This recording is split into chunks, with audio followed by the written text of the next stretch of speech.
Good evening.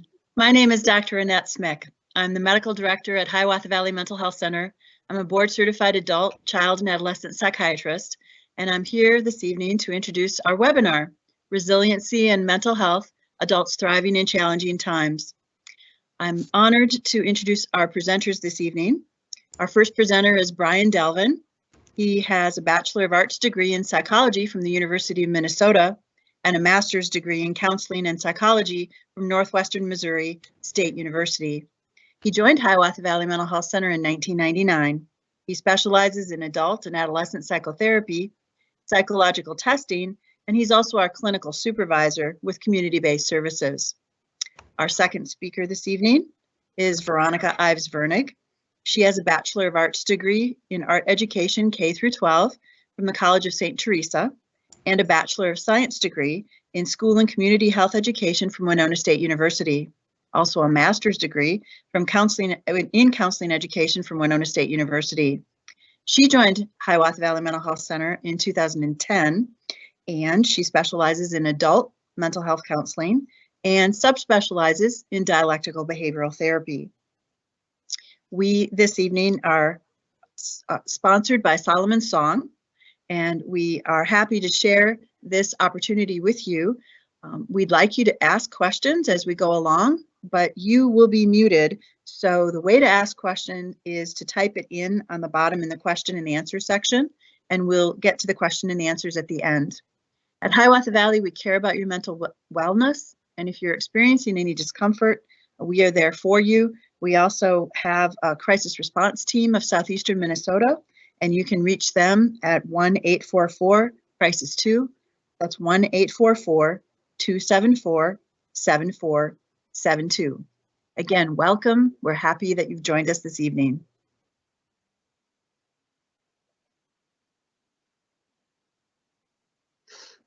Thank you, and good evening. My name's Brian. I'm here tonight with Ronnie, and we're going to talk a bit tonight about resilience within the context of mental health, primarily focusing on adults.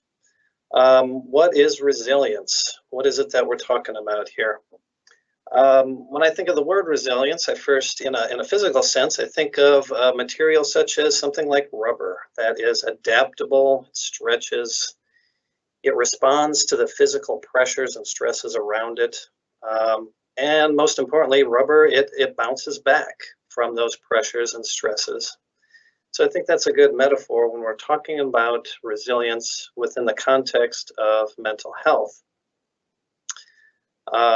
In terms of resiliency, bouncing back emotionally, and in terms of our functioning as individuals. So resilience can be defined as the process of adapting well in the face of adversity, trauma, tragedy, threats, or other significant sources of stress. Some examples might be loss, deaths, change, significant change, unexpected events, events in the world of finances or the workplace, and relationships. These are all some of the major areas of functioning.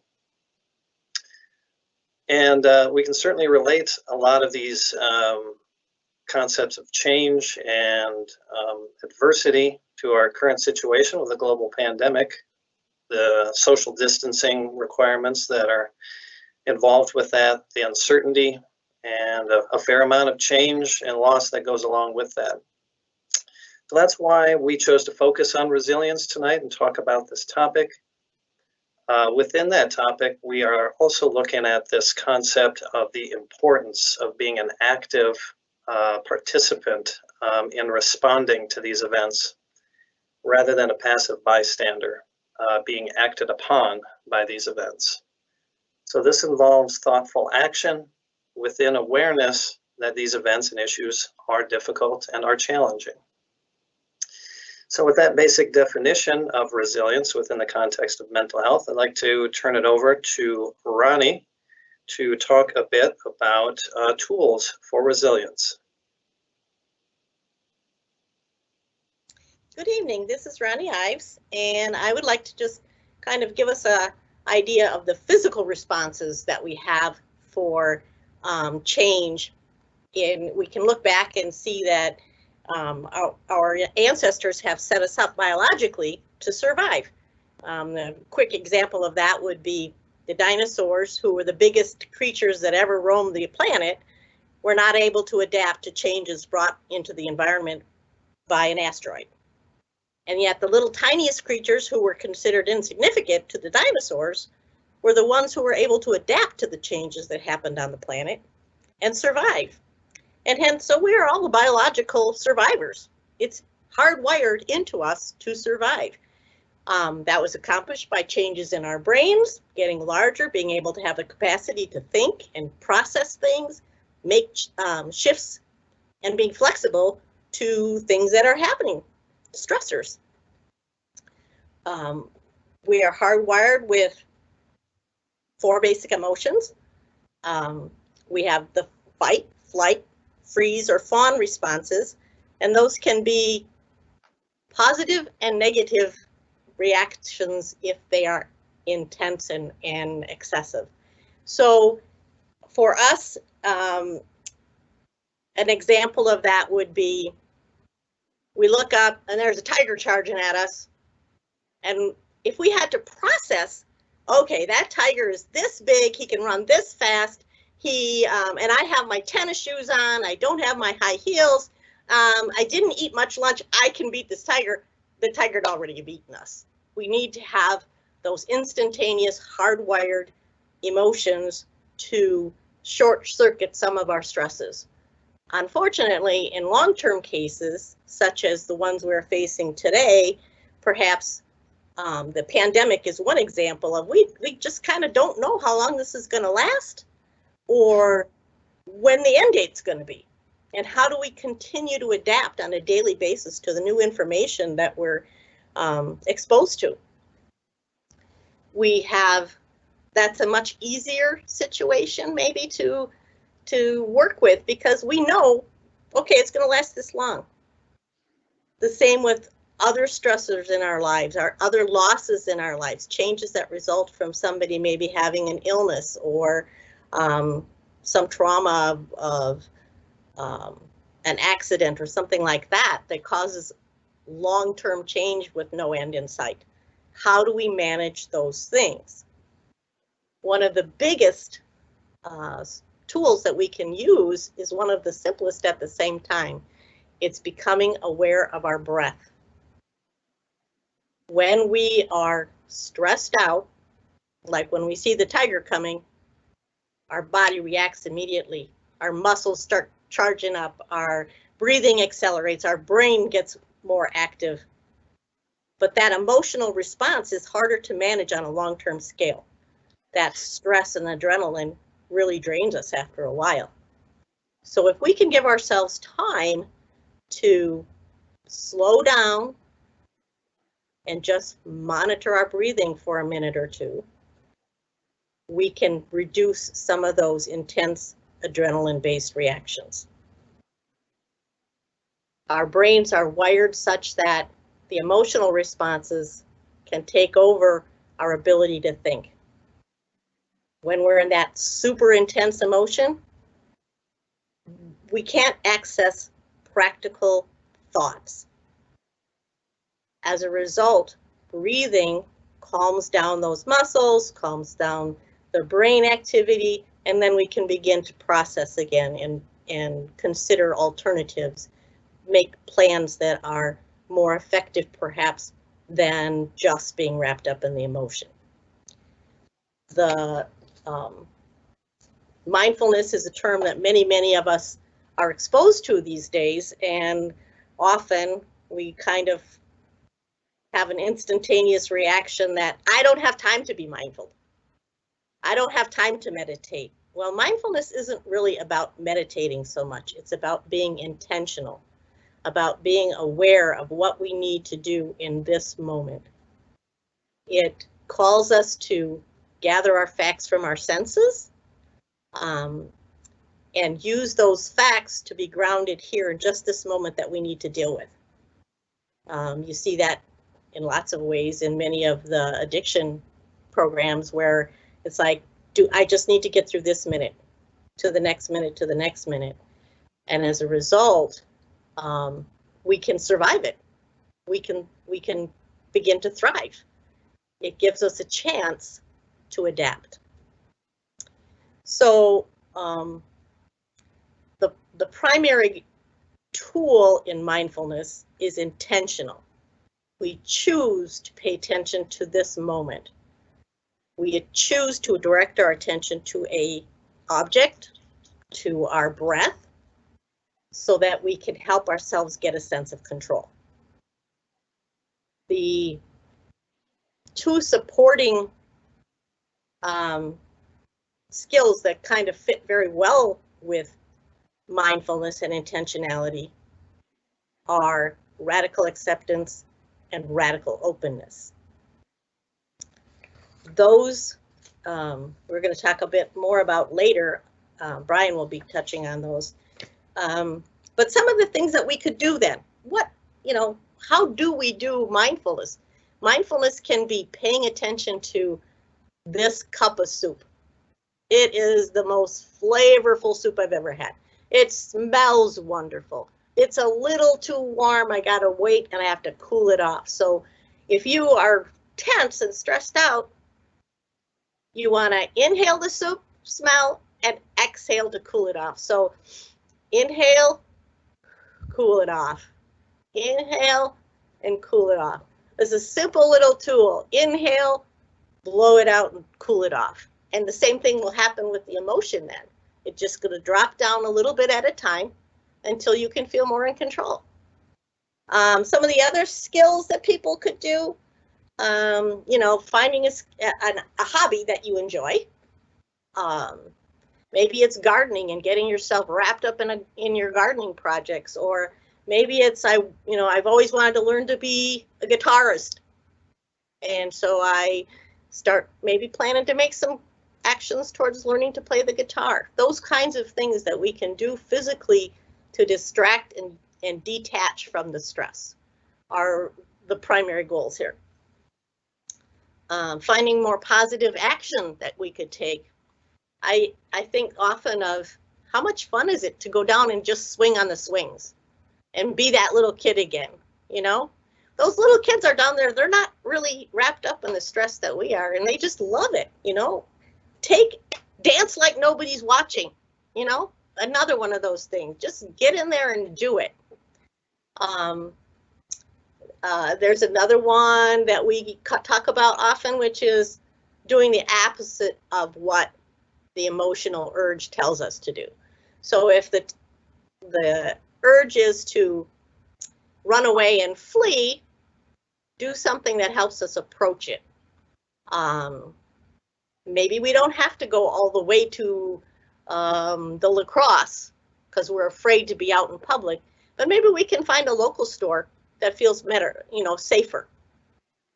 We don't have to go to the extreme. The engaging all of our senses is another tool. And we see that with, if you're really having trouble being in the moment, see if you can find an ice cube or, a cold drink and just hold it in your hand, feeling the temperature change, feeling the moisture on the outside of the jar. Being in this present moment with all of our five senses detaches us from that emotional distress. That being said, I just want to say a few more things about radical acceptance and radical openness. Radical acceptance calls us to be aware of all the things that have come before in any kind of stressful situation. Be it a relationship, be it an illness, all those things that we kind of want to only have what we want out of it. It asks us to take all of the facts into play and make a plan from that.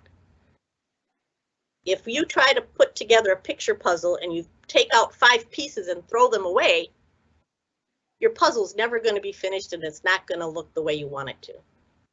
Only with all the pieces present can you make a successful puzzle.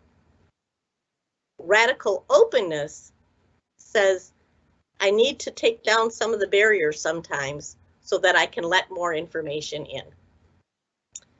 With those two brief little comments, I'm going to turn this over to Brian, and he's going to talk more about mental resilience.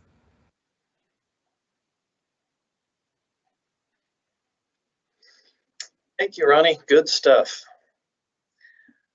So whereas Ronnie was talking about tools for resilience and having to do with the physical being, I'm going to talk a bit about tools for resilience having to do with the mental aspect. First concept I want to talk a little bit about is creating mental space. And what this means is creating mental space is, to a degree, separating yourself from your own thoughts. In this way, you can become an observer of thoughts. This is what we're talking about when Ronnie was referring to also as mindfulness. Intentionality, being an active participant with your own thoughts. And we can become an observer of our thoughts by creating mental space. Connected with this idea is the understanding that our thoughts are not a direct representation of the actual world or the events of the world themselves. I want to say that again, our thoughts are not a direct representation of the world or the events of the world themselves.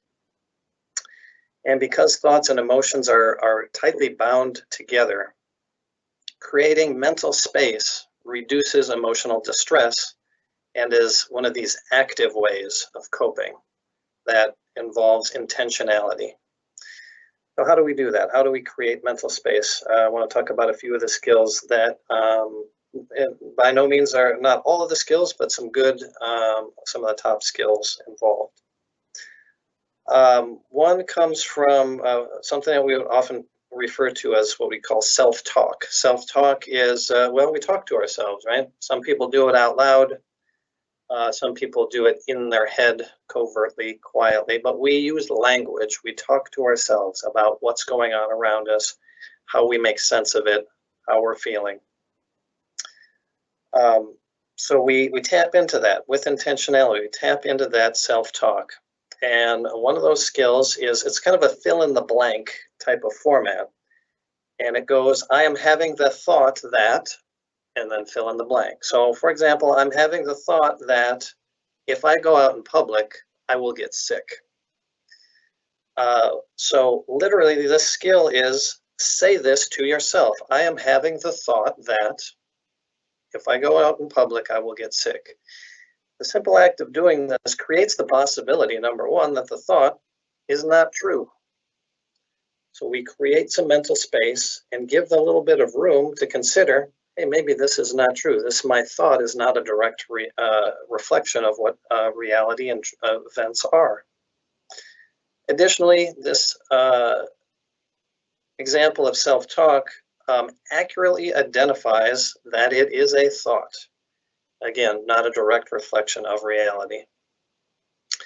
Another skill in the area of self-talk, on this one, I'd like to use kind of a metaphor of a radio station. And this is, if you think of a radio station as being our thoughts, sometimes a radio station is playing good stuff, music that we might like and sing along to. Sometimes it's playing music or commercials. We don't like it. We don't like the message that's coming through. The concept here is sometimes radio station also plays songs over and over again. We might refer to these as automatic or repetitive thoughts when we use this metaphor. Sometimes those repetitive thoughts can bring distress to us, right? They can be negative types of thoughts, and they repeat over and over. We get into some thought rumination on our radio station. Concept here is, just like we might change the radio station to a different song, we can do that with our self-talk as well. So change the station. Sometimes that's a challenge, doing that mentally alone. So it can be helpful to also pair that with change the action in the moment. So for example, it might be, I become aware that I'm having an automatic and a repetitive thought. It's driving my mood down. It's making me distressed. I'm going to change the station. I'm going to think about the last time that I spent some time with friends and the enjoyable things that we did. At the same time, I'm going to go ahead and get up from the sofa here, and I'm going to go finish those dishes that I'd started much earlier in the day and get those done. Change the station, and this can be an effective way to create mental space. Another activity or skill to create mental space is write down the thought. When you become aware of a repetitive or automatic thought, distressing thought, go ahead and write it down on a slip of paper, take a look at it, and then set it aside. The simple act of writing it down also creates mental space. Now you took that idea, that thought, from your mind, put it out onto the piece of paper. That creates mental space. Come back to it later, read it, and reflect on how do you feel about that thought? What are the beliefs about that thought? You might come back to it later and also rate your degree of belief about that thought. That might be a simple percentage. I believe that thought to be true, maybe about 75%. Again, you've created mental space, and you've created that possibility that there is a changing level of belief about this distressing thought, and you're an active participant with your own thought process. You can also notice, if you do the rating the degree of belief, degree that you believe that thought, you might notice that that level, that percentage, will change over time. Again, being active, being purposeful with your own thought process. I'd like to touch just real briefly again, just a reminder what Ronnie was talking about. We're using skills of observing, purposeful attention and observing, using all the senses. What do I actually see? What do I actually hear? Those are also skills that help to create some mental space. Some other ideas related to the mental aspects of resilience. Look for opportunity in change. This often is kind of related to Eastern philosophy that talks a lot about with change, with loss, with chaos, almost always opportunity to be found within that. We just have to be active in looking for it and being willing to receive that. An example of this finding opportunity and change. I was working with a client who was in therapy. This was several years ago, and he was a guy who defined himself as very athletic. He defined himself and valued himself through his physical being. Very athletic, and also was a very hard worker in a physical sense. He's the guy who on the job site would just outwork everybody because he could, and that was his identity, a big part of his identity and how he valued himself. Unfortunately, over time, there was a series of medical issues that befell him, and unfortunately, he experienced a lot of loss of his physical capacity. He could not be a physical worker anymore. He couldn't do the work that he had done for many years. Then, lo and behold, he discovered that he could cook. He could make outstanding food, and he got great praise from the people around him, made people very happy with the cooking that he did. And he found great joy in that.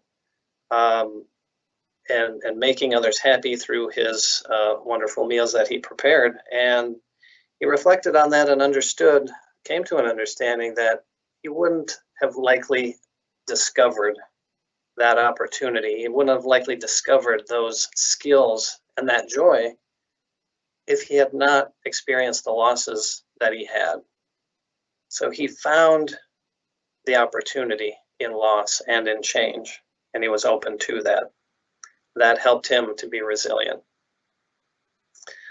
A few other ideas here, gratefulness. This can be a simple mental habit, not necessarily easy habit to create. These habits can be difficult, just like getting rid of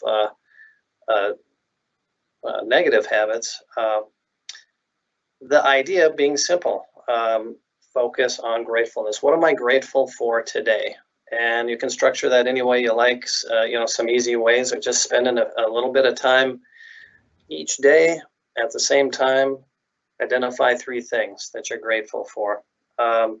Just a couple weeks ago, I was out for a walk just around in my neighborhood, and again, using some skills of observing, I was kind of looking around, and I noticed this tree that was seemingly overnight in full bloom with these white blooms all over the tree. And as I walked past, I just really focused on looking at the tree and taking that in and saying to myself that I really was grateful for being there in that moment and being able to see that and experience that beauty. Again, when we look at gratefulness, intentionality, using the senses and being aware of your own shifting thoughts and emotions as you practice that habit of gratefulness. Another idea here is being aware about considering your expectations of what normal is. Ronnie, I think, talked a bit about acceptance, talked about radical acceptance, radical openness. So acceptance, in today's day and age, what's happening around us is acceptance that there's a lot of change, and that change will likely continue. Uncertainty is the order of the day, and being aware of your expectations about change. Sometimes we want to hold on, right? We want to think that change will not continue or won't happen. So be aware of expectations and check these against your observations of what you see around you. When those things don't match, when those expectations and the objective reality, the observations don't match, that's when we are inviting distress into our personal system. So again, it's using intentionality and attention to your own thought process of what are my expectations of, in quotes, normal, and what expectations of normal can I let go of that might be bringing distress to me. Monitoring your news or information intake. Holy cow, there is a lot of information out there to be had, and you don't have to try hard to get it. News alerts flash through your phone, there's Facebook, other social media, the internet, TV news, it's everywhere. And again, the concept being be active in managing your intake, both the quality and the quantity of your intake of news and information. One idea might be just choose one reputable source that you feel good about and stick with that source of news and information, and possibly limit other sources where you can. Also, a thing to think about is consider if the information that you're receiving, is it actionable? Can I actually do something with that information in terms of making informed choices and using that information in a productive way? There's a lot of information out there that I would maybe just describe as inflammatory or just downright distressing. And it's repeated over and over again. And it tends to just bring distress and does not necessarily lead to any actionable taking action. So consider, is this news or information, is it useful to me in some way in the real world? And just to wrap up my part here about the mental aspects of resilience, I just want to review quick that the concept that our thoughts are not a direct representation of reality and the events of the world. So the concept, creating mental space, you become an active observer and a participant with your own thoughts.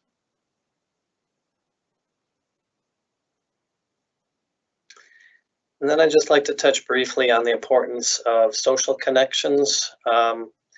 We all know this, right? That we are human beings, we're social animals. Social connection is very important. Some need a little, some need a lot, but we all need at least a minimum amount of social connection. And there's the irony nowadays in this age of social distancing. Couple ideas: prioritize your relationships. This is asking yourself some good questions about the people in your life. Who do I trust with my emotions? Now, this is a different type of trust when we're talking about who do I trust to repay me $100 if I'm going to lend them money. This is a totally different type of trust. Who do I trust with my emotions? Who's trustworthy to be compassionate? Who are the people who validate my feelings? Having one person to connect with who is willing and able to say, yeah, hey, it's okay to be scared. You know, I am too.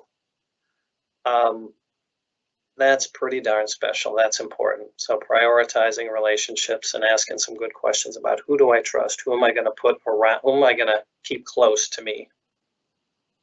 And then looking for group opportunities. These could be based in spiritual connection, civic activities, social activities, or special interest groups based in mutual interests and hobbies, and look for online resources for group opportunities.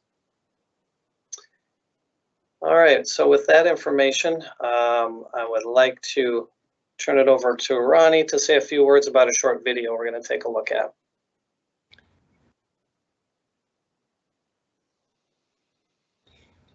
This video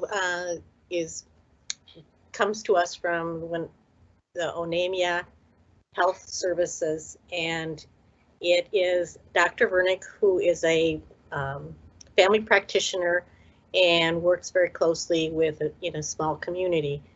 He shares a moment in one of his sessions with us, and I think it speaks very well to resiliency from an intergenerational perspective.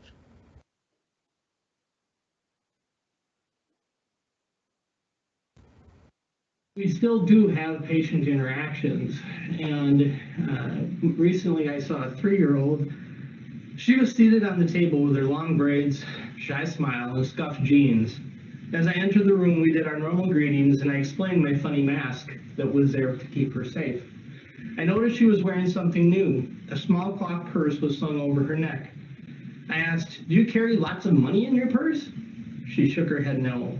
I asked her what she did keep in her purse, and she looked at her grandma, who said, "You can show him."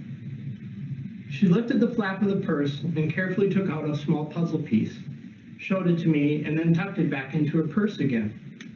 Grandma explained that she had received a Frozen puzzle for Christmas that she absolutely adored, to the point that she wanted to take it everywhere with her. She and Grandma came to an agreement. She could take a small piece of the puzzle with her when she leaves the home, and then when she returns, goes right back to replace that piece of the puzzle. I sat there for a moment in awe of the wisdom of a grandma and the resilience of a 3-year-old.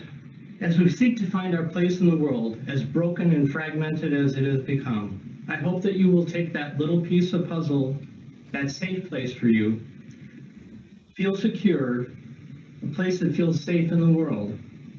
Make up your medicine bundle, tuck it away, and carry it with you. Be safe and know that we care for each other.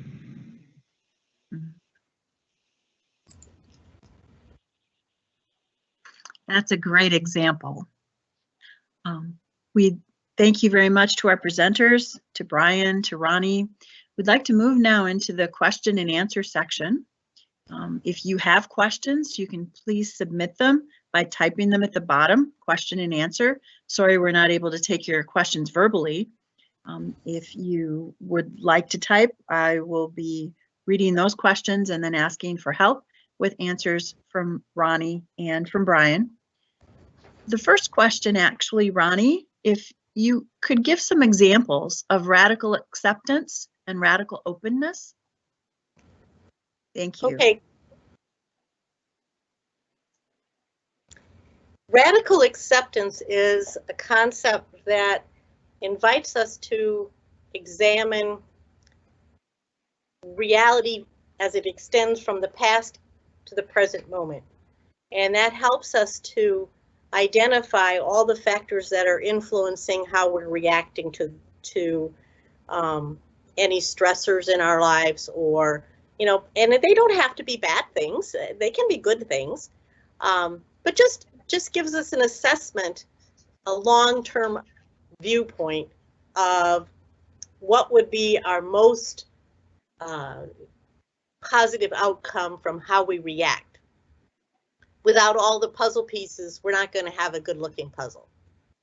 Radical openness is along the same lines of radical acceptance, except for some of us, control becomes the be-all and end-all. And as a result, it causes us stress because we can't control a virus.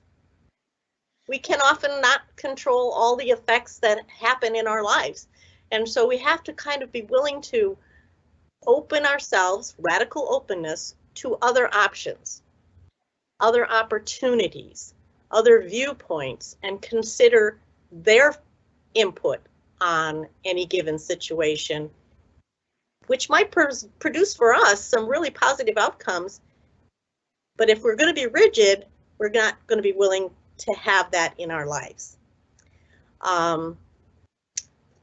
An example of radical acceptance might be that I don't like wearing a mask, but I'm going to accept that responsibility because I want to keep other people safe.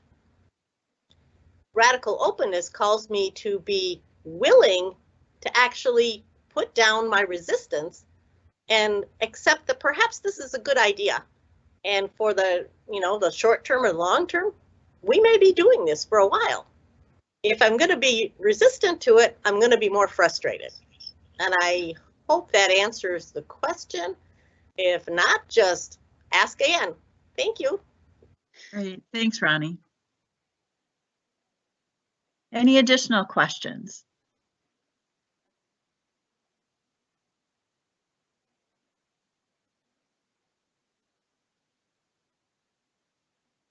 And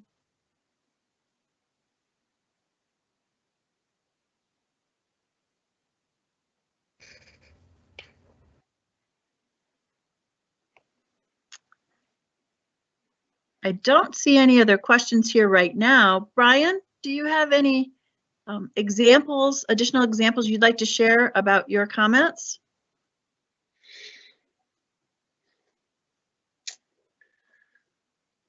Well, I was actually thinking of the question that Ronnie was responding to about radical acceptance, and actually have I'm not a guru of DBT or radical acceptance, but I've learned a few things from Ronnie along the way, and I think, and I'm sure she can correct me if I'm wrong here, that radical acceptance also involves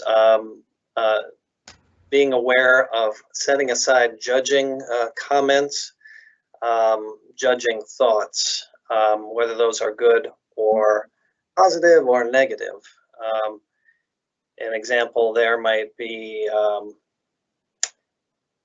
you know, we have I guess wearing the mask. Okay, so I can say that, okay, that's what exists is there is a recommendation to wear a mask in public places for safety, yours and others. And I could judge that and say, well, that's garbage and I hate that and this is terrible. But setting aside the judging thoughts are accepting it as it is. As what's the phrase used nowadays? It is what it is. Kind of sums that up in kind of a way as well. But being aware of those tendencies to judge, either positively or negatively, I believe is part of radical acceptance as well. Great, thanks, Brian. We have another question. How do I deal with family or friends who just don't take this pandemic seriously?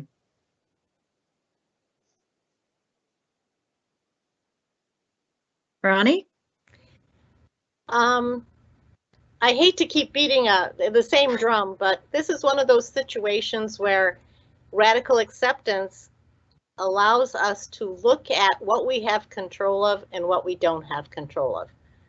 If our information leads us to believe that the pandemic is serious, we can share that information with those family members and friends, but we can't control whether or not they decide to act like we do. At that point, we are deciding what we have control of and what we don't have control of. The only thing in this world that you have control of is your own responses to things, both emotionally and physically. I can go outside and tell, the sky, I never want to see another snowflake in my life. But I know that's not really going to be effective. If my happiness determines that I'm never going to see another snowflake, I can maybe move to Florida, or I can accept that in Minnesota, it's probably going to snow. Mm-hmm. And the same is true with our family members. We don't have to argue with them or be defensive about the situation. We can state our opinion. They can state their opinion, and then maybe we just agree to disagree. There isn't any proof either one of us is essentially right or wrong. There's some middle ground here. I don't know that it's going to be the worst thing that ever happened on the planet. They don't know that it's not going to be. Let's talk about it, share our ideas, and maybe work towards what we can agree on and work forward from there. That middle ground is part of dialectical behavior. Two things can exist at the same time, and both can still be true. Nobody has to win, nobody has to lose.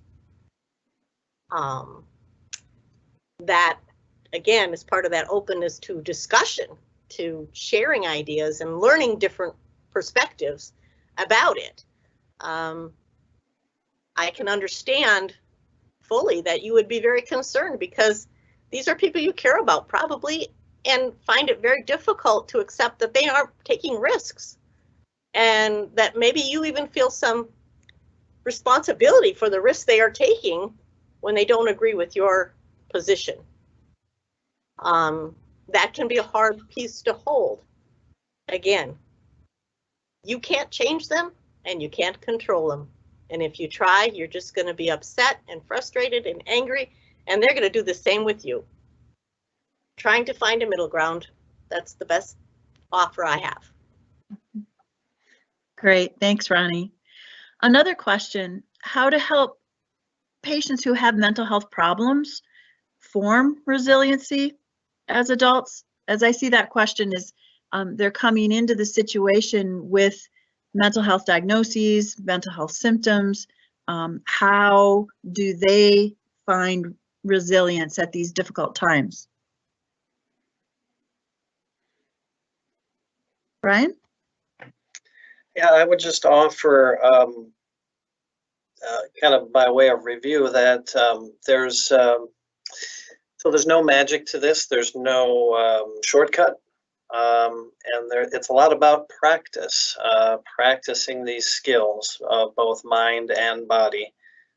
So some of the things Ronnie was talking about, it's about practicing. Actually, okay, I'm gonna sit down and practice mindfully to breathe and to observe, to nurture skills of meditation and things like that. And then on the mental side, actually practicing skills of self-talk, deciding, okay, yes, I'm going to practice. I'm going to develop these skills, and on a daily basis, I'm going to work on these things.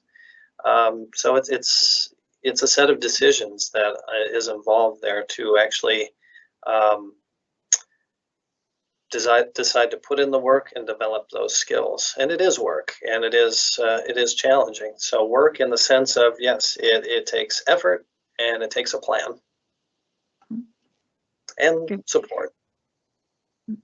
Thank you, Brian. I'm stuck at home because of COVID. How do I keep my mind at peace?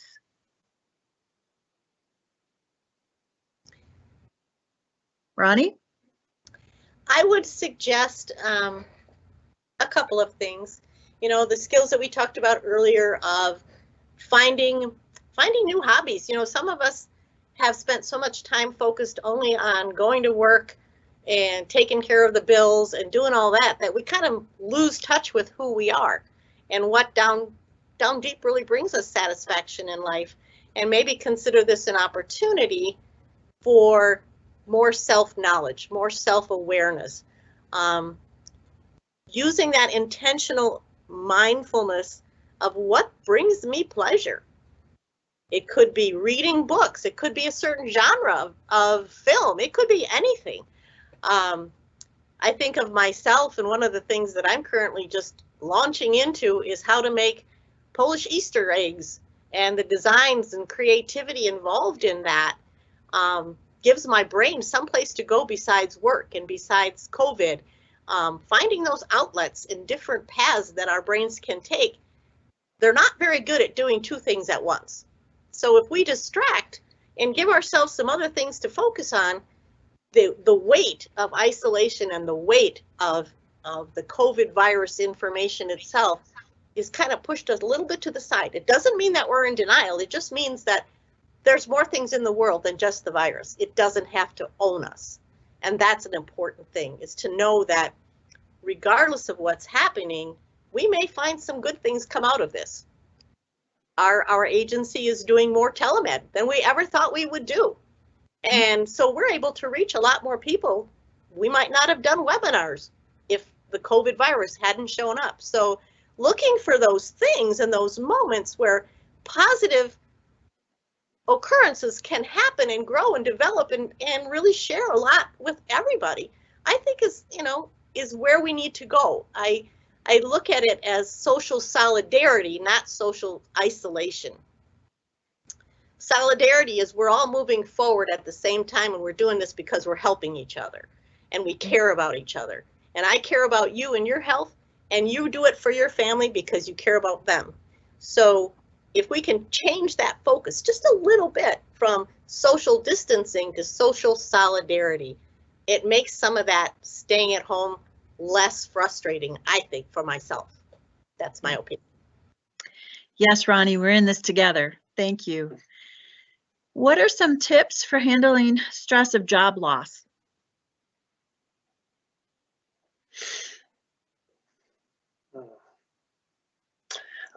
Ryan? Yeah, I would go back to what we talked about with the importance of social connection there. With job loss, oftentimes loss also includes loss of colleagues, social connection, those types of things. So again, prioritize relationships. Mindfully seeking out those folks in your life who can provide validation of emotions, especially emotions of loss that are complicated and hard to manage. So again, ask some hard questions about, who do I have in my life? Nurture those relationships and prioritize the folks who validate your feelings about losses like that. Great, thank you. Another question. Oh, Ronnie? I was just going to say some of the tips that are typically offered for loss of job, are, again, that self-reflection of maybe this is an opportunity for me to look for a different kind of position. Maybe I wasn't all that happy in the one I had. So this has given me time out of time to look at my resume and build some different directions. And then also the typical ones of networking and calling on people that can help you evaluate your skills, because many of us have skills we just don't even know we have. And other people can help us build on our knowledge of ourselves, and maybe we'd find some new opportunities that we hadn't even thought about. Yes, thank you. Another question, could you share examples of ways to support others who are struggling with their resiliency?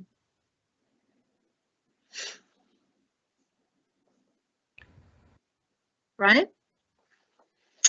Yeah, again, at the risk of beating the same drum here, but an example is so being that compassionate ear. So this is on the other side of evaluate and prioritize your own relationships. You can be that person who helps hold somebody else's emotions, who validates those feelings.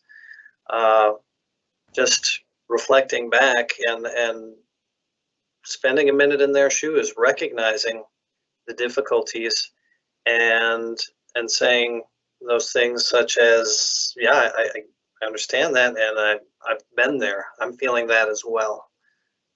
Validate those emotions and just spending the time to hear those emotions and be with that person with those emotions. Great, thank you. What advice do we have for people working with clients who are already experiencing paranoia, and on top of that, they have to deal with the added stress of the corona pandemic?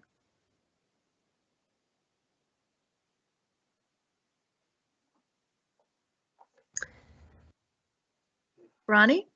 I would guess for myself, I would look at helping them to look for facts,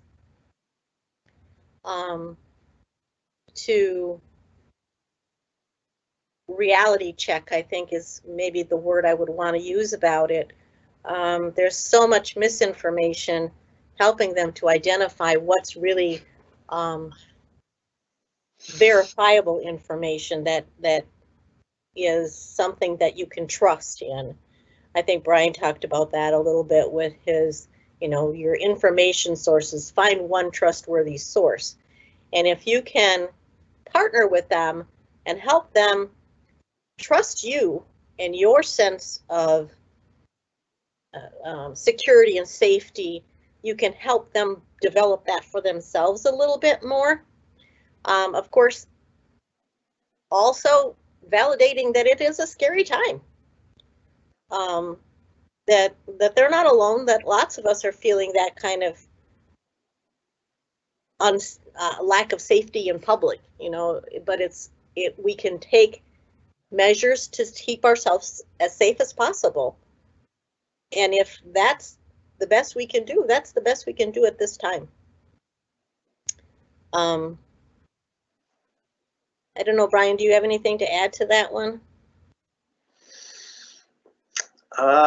Nothing aside from consult with their psychiatrist if they have one. And if they don't, help them get one. And that's a perfect segue into the next question. There's a question about whether or not there's currently a wait list for services, and if things have opened up with telemedicine. And in fact, from a psychiatric standpoint, yes, they have. And part of that is due to the fact that all of my off time has been canceled due to coronavirus.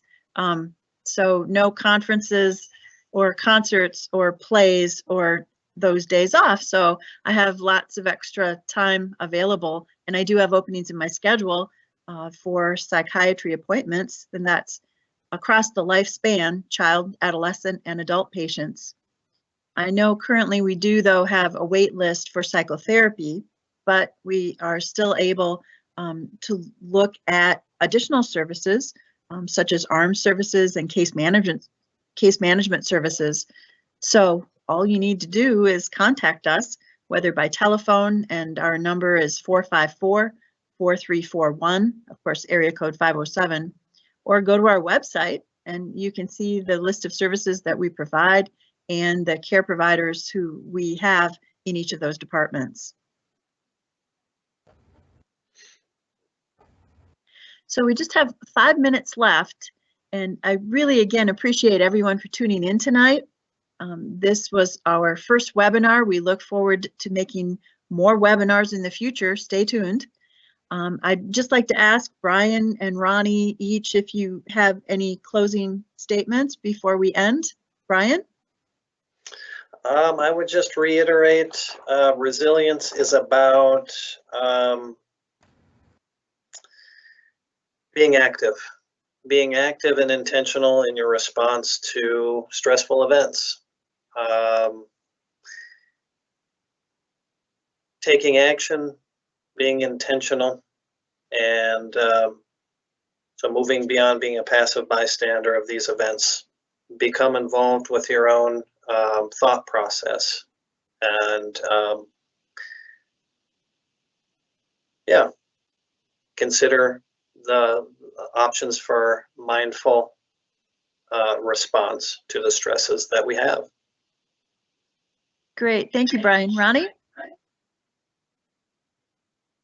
I would just like to, maybe it's because it's near dinner time, but one of my clients' favorite activities for remembering to breathe is smell the soup, cool the soup. So she inhales to smell the soup and exhales to cool the soup.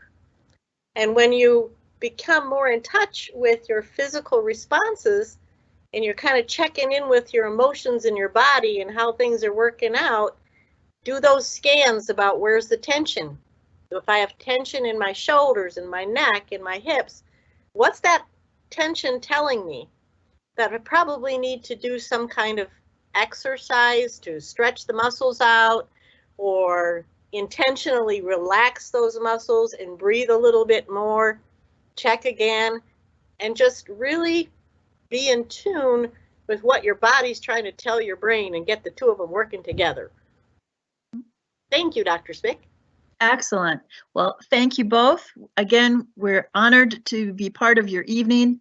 Thank you for joining us live, or to know that this is available in a recorded presentation that you can view at a later date. So tell your friends about us and they can tune in.